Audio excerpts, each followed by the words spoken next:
At the time that I will be uploading this video, today is the 10-year anniversary of Skylanders Spyro's Adventure, the one that started it all. The game that spawned a beautiful franchise. I definitely have fond memories of this game and the franchise, as I've basically been there from the beginning, as I got this game in Christmas 2011, which is where a pretty big majority of the Skylanders fan base got into the game. So, to celebrate the 10-year anniversary of the franchise, I'm going to give my rankings on all of the Skylanders games, but I'm going to be doing this a little bit differently. When I rank the games, I'll be giving them two different rankings.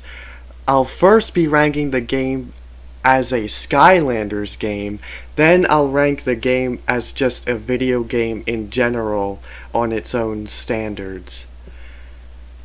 Keep in mind, all of this is just my opinion, and I'd love to hear yours in the comments, but try to keep it short, because I don't like reading really long comments that could be shaped into their own 5 to 10 minute videos. Starting off at number 6 is Skylanders Superchargers.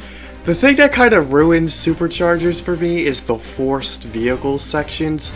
I do actually think that vehicles were a good concept on paper, but not only was the execution lackluster, but I feel like they should have done vehicles a long time ago.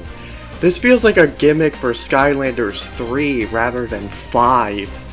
So as a result, the gimmick of this game is pretty underwhelming compared to the previous titles. They still could have had vehicle sections in the game, but most of them should be optional. I feel like forcing them into every single level kills the pacing of the game and turns Skylanders into something it was never supposed to be. However, with that being said, they're not all bad. There are a few exhilarating vehicle segments in this game within the first 2 levels, as well as the final level, and I feel like if they were used more sparingly and were as good as these ones, and the game was able to focus more on classic Skylanders platforming, puzzling, and brawling, this game could have been really good. Even boss fights in this game are done inside of vehicles, which I don't really think is the worst thing in the world. However, for the Darkness boss fight, it's incredibly underwhelming, as this boss fight basically had 4 years worth of build up to it, and you easily beat him by charging straight at him with a car and shooting him a little bit. That's like saying the Justice League easily used the Batmobile to defeat Darkseid. Just in general, I feel like if they were going to introduce vehicles into Skylanders, especially this late into the franchise, I really think this is when the series should have gone open world. Another problem I had with this game is that it's very short. In fact, this may be the shortest game in the entire series. It's definitely neck and neck with Imaginators there. However, one positive is that this game had a really good story to it. I liked how they went with a more dark and serious tone. It definitely makes it feel like Skylanders grew up along with its fan base. Even though the next game completely threw that concept out the window. And I feel 100% comfortable with saying that this game did the whole, the bad guy is winning, we need to form a resistance and fight back thing way better than Sonic Forces.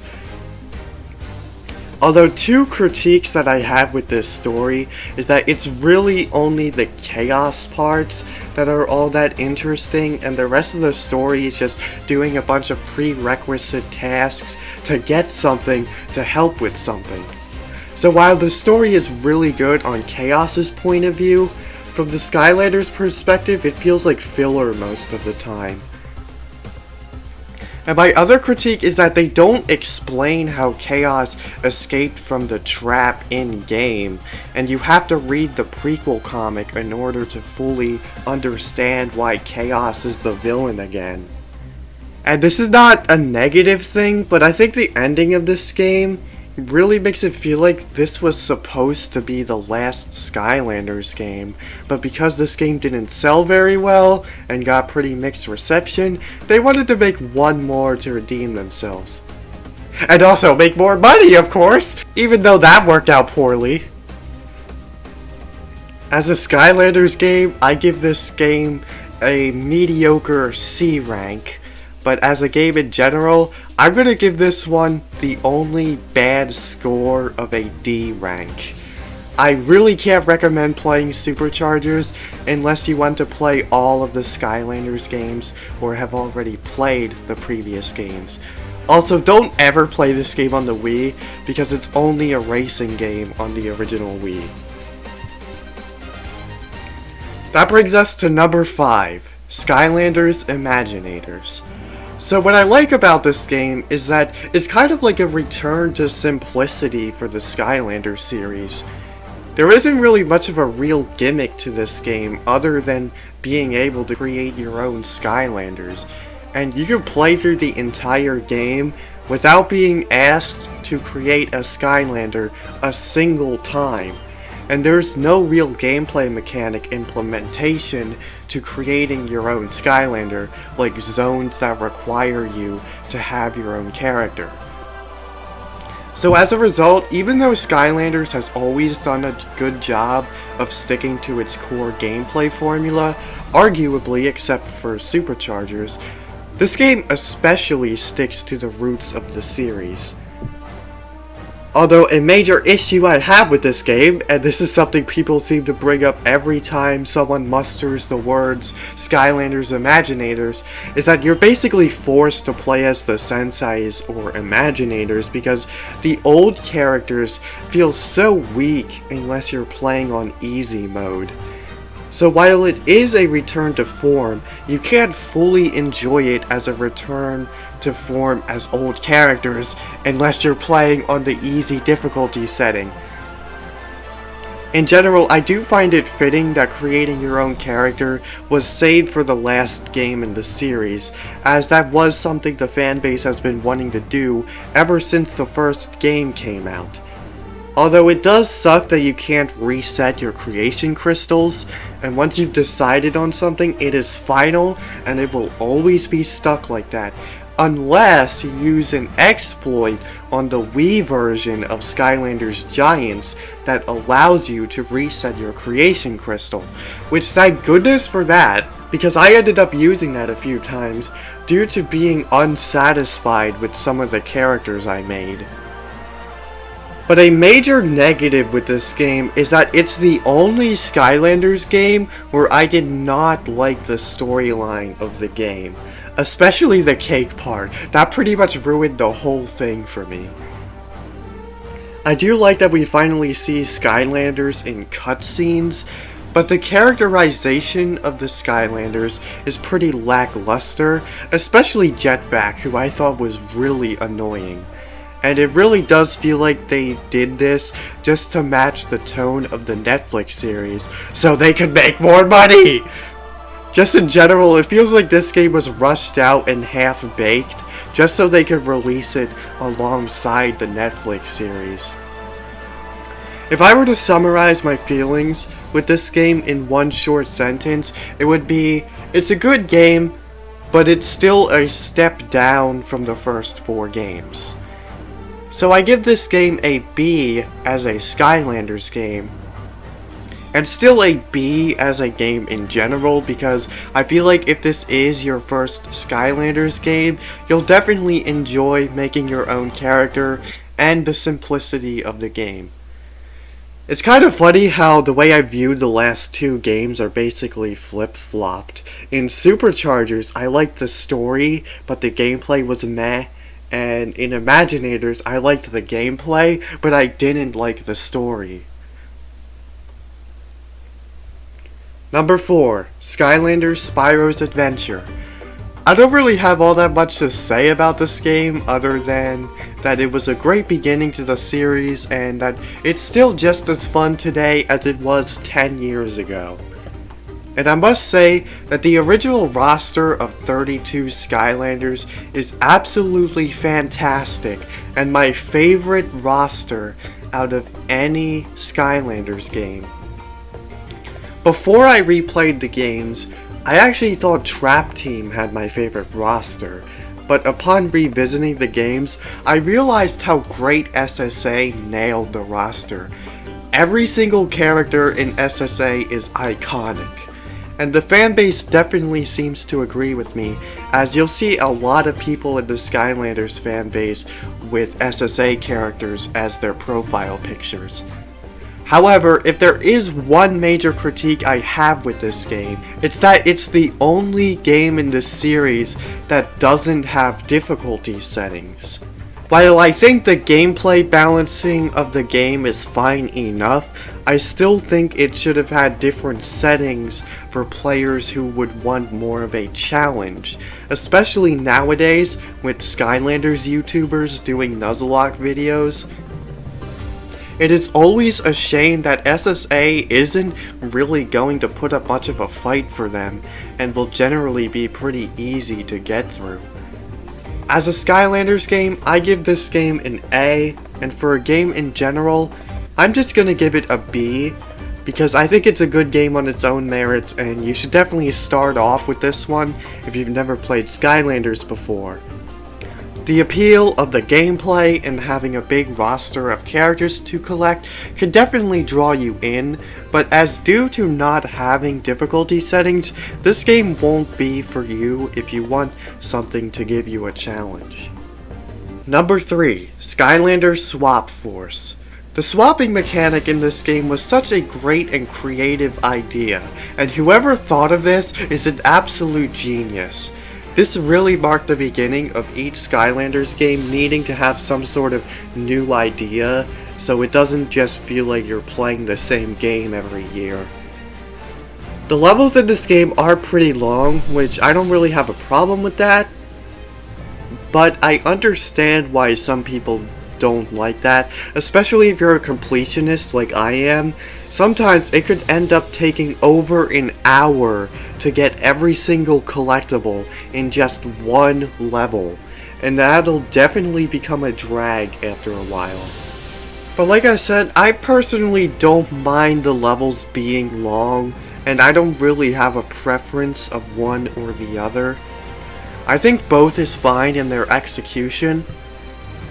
I will also say that this game has my favorite final level out of any Skylanders game. Everything from the build-up to the music to the actual level itself just makes it my favorite. I also thought this game had a pretty good story. I like that they introduced new NPCs in this game with Tessa and Sharpfin, and I also think having two villains instead of just Chaos helped to spice things up a bit. Although the reason I put this game at number 3 as opposed to number 2 is because it just feels like something is missing from this game. Maybe it's that I prefer the more ancient level themes of the first two games. Maybe it's that the next two games had better overall finales. I can't really put my finger on it. Of course, I'm not using this as a reason to say that the game is good, but I have a lot of nostalgia for this game due to the fact that it was the first Skylanders game and one of the first games in general that I was keeping up with the news on every single day from its announcement to its release. And this game was actually a launch title for the PS4 and Xbox One, so it was really cool that Skylanders got to be a launch title for those consoles and paved the way for a whole new generation of gaming. There is a little bit of irony in me saying this though, which is that I actually played this game on the Wii, and this is actually my gameplay footage, so I gotta warn you. Please don't play this game on the Wii. It runs badly in certain areas, especially if you're playing in co-op.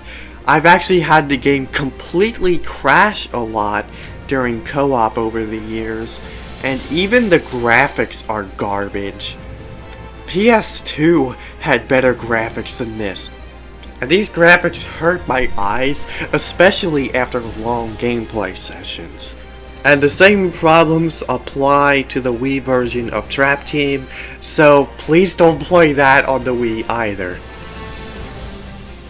As a Skylanders game, I give this game an A, and even as a regular game in general, I also feel comfortable giving this game an A, although I can't really recommend someone to play this game as their first Skylanders game, because I just feel like it would be a bit of a weird entry point. Number 2, Skylanders Giants. A lot of people say that this game feels more like an oversized expansion DLC on the same kin as something like Uncharted: The Lost Legacy and Spider-Man Miles Morales. And while I do see where they're coming from and can agree with that, that's actually part of what I love about this game. I think it's an example of quality over quantity, or sometimes less is more. Plus, since this game was just the second game, it does get a pass for that. While there is technically less content in this game, it only has 16 new characters, which is very little for a Skylanders game, and the Giants don't really add all that much to the game and aren't all that different to regular Skylanders. I feel like its simplicity gives it charm, and it makes it easy to just pick up and play. There are less levels in this game, which is what I was referring to when I said that there's less content, but these levels are still really good and are still pretty decently lengthed as well. I think this game classifies as a perfect sequel. It takes what you love about the first game, gives you more of it, and expands upon the universe in unique and interesting ways by giving us more of the Archean storyline, which was kind of left hanging in the first game. And is just all around easy to understand and isn't overly complicated. You don't have to play the first game in order to love or understand this game. It'll still be just as good if this was your introduction to the series. And it does feel like more people got into the series through Giants than Spyro's Adventure, so that further proves my point. Because of these reasons, I'm actually going to give this game an S tier, both as a Skylanders game and a game in general, due to how I think it's the perfect example to take inspiration from when crafting a sequel. Number 1, Skylanders Trap Team. Just when you think it can't get any better, it does. Trap Team is my favorite in the franchise, partially since the gimmick is so good. I didn't know how they were gonna be able to top the Swap Force mechanic, but those geniuses managed to do it. Trapping villains and then being able to play as them and switch between a Skylander and a villain at will is such a unique concept that was executed so well that I wish they supported this feature in the future games.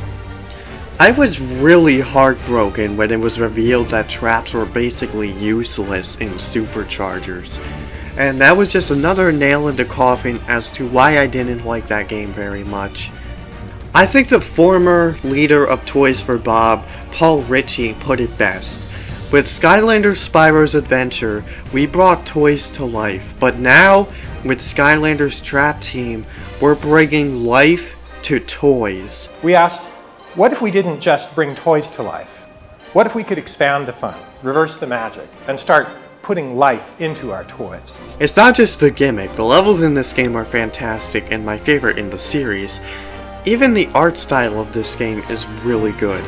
Trap Team has the best combination between the more ancient level themes of the first two games and the more cartoonish art style of the later games.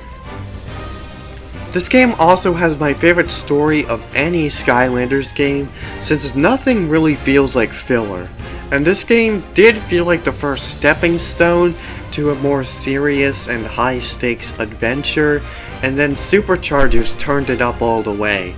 And something I love about the story of this game is that when you really think about it, Chaos isn't even the main antagonist of the story, rather the Golden Queen is. So that was a really cool dilemma, especially with the way it was implemented in the story, where Chaos actually ends up teaming up with us to defeat the Golden Queen. And yes, it was predictable that Chaos was going to turn on the Skylanders once Golden Queen was defeated, especially considering the fact that they straight up spoiled this since day one of the announcement of the game by showing us the Chaos Trap, but I still think this plot point was pretty well, all things considered. And this game by far has my favorite final boss out of any Skylanders game, and even the boss designer himself agrees that this was the best boss fight he has ever done. Just to reiterate, Swap Force has my favorite final level, but Trap Team has my favorite final boss, just to avoid some confusions. So this game gets an S tier as both a Skylanders game and just a video game in general, although just like with Swap Force, I can't really recommend this game being your first Skylanders game, because I feel like it would be a bit of a weird entry point. As a whole, Skylanders is one of the best children's video game franchises of all time in my opinion. Between its fun gameplay, replay value, the story, and all of the different characters to collect, this series, while being mostly targeted towards kids, can still be enjoyed by audiences of all ages. If you have the time and money for it, I definitely recommend playing all 6 Skylanders games and getting some of the characters, if you have never done so before. I think you'll have a good time, and you can even play with another person in local multiplayer, which is another benefit. So happy 10-year anniversary to Skylanders. Even if it never returns, both the series and its community will always have a special place in my heart. I'll always be grateful that I got to experience the franchise during its lifespan and have the experience of being able to go out to the stores to hunt for Skylanders. And when/if I have children in the future, I'll definitely introduce them to Skylanders. Thanks for watching, and here's to the next 10 years.